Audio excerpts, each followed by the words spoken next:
sitting on the linoleum floor of my mother's house in Milwaukee, watching Anne Bancroft present the Oscar for Best Actor at the 36th Academy Awards. She opened the envelope and said 5 words that literally made history. The winner is Sidney Poitier. Up to the stage came the most elegant man I had ever seen. I remember his tie was white, and of course his skin was black, and I'd never seen a black man being celebrated like that. And I have tried many, many, many times to explain what a moment like that means to a little girl, a kid watching from the cheap seats as my mom came through the door, bone-tired from cleaning other people's houses. But all I can do is quote and say that the explanation in Sidney's performance in Lilies of the Field, amen, amen, amen, amen. In 1982, Sidney received the Cecil B. deMille Award right here at the Golden Globes, and it is not lost on me that at this moment, there are some little girls watching as I become the first black woman to be given the same award.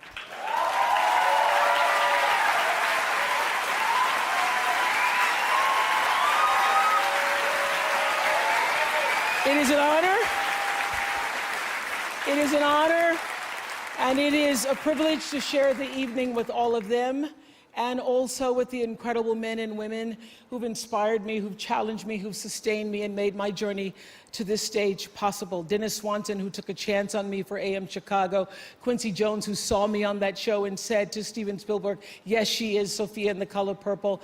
Gail, who's been the definition of what a friend is, and Stedman, who's been my rock, just a few to name. I'd like to thank the Hollywood Foreign Press Association, because we all know that the press is under siege these days. But we also know that it is the insatiable dedication to uncovering the absolute truth that keeps us from turning a blind eye to corruption and to injustice, to tyrants and victims and secrets and lies. I want to say that I value the press more than ever before as we try to navigate these complicated times, which brings me to this. What I know for sure is that speaking your truth is the most powerful tool we all have. And I'm especially proud and inspired by all the women who have felt strong enough and empowered enough to speak up and share their personal stories. Each of us in this room are celebrated because of the stories that we tell. And this year, we became the story. But it's not just a story affecting the entertainment industry. It's one that transcends any culture, geography, race, religion, politics, or workplace.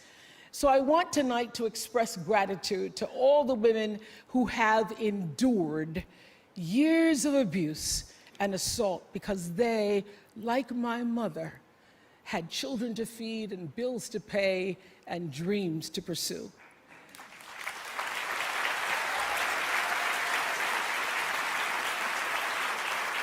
They're the women whose names we'll never know. They are domestic workers and farm workers. They are working in factories, and they work in restaurants, and they're in academia and engineering and medicine and science. They're part of the world of tech and politics and business. There are athletes in the Olympics, and there are soldiers in the military. And there's someone else, Reese Taylor. A name I know, and I think you should know too. In 1944, Reese Taylor was a young wife and a mother. She was just walking home from a church service she'd attended in Abbeville, Alabama, when she was abducted by 6 armed white men, raped and left blindfolded by the side of the road, coming home from church. They threatened to kill her if she ever told anyone.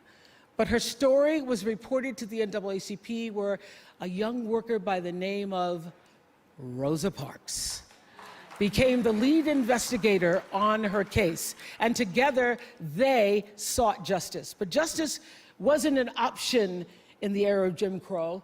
The men who tried to destroy her were never persecuted.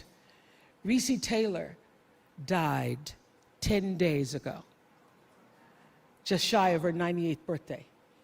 She lived, as we all have lived, too many years in a culture broken by brutally powerful men.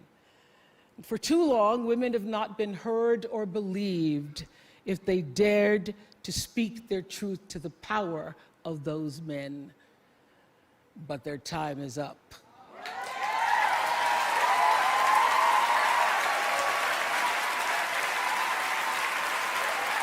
Their time is up.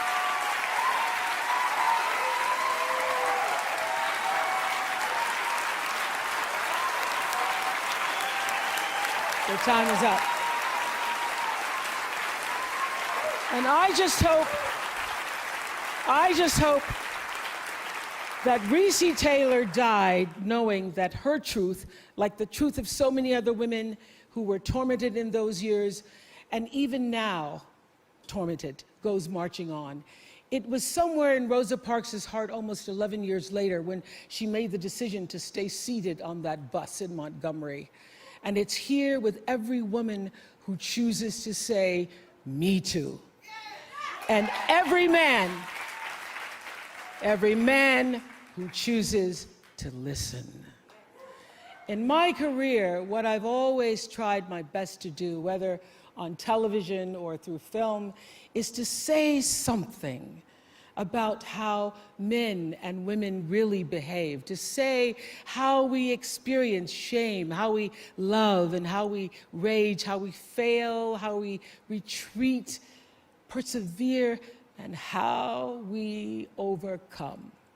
And I've interviewed and portrayed people who've withstood some of the ugliest things life can throw at you, but the one quality all of them seem to share is an ability to maintain hope for a brighter morning, even during our darkest nights.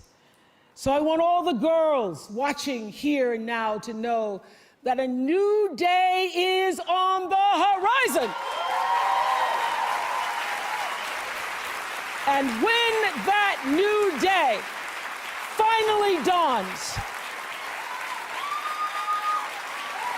it will be because of a lot of magnificent women, many of whom are right here in this room tonight, and some pretty phenomenal men fighting hard to make sure that they become the leaders who take us to the time when nobody ever has to say, "Me too," again. Thank you.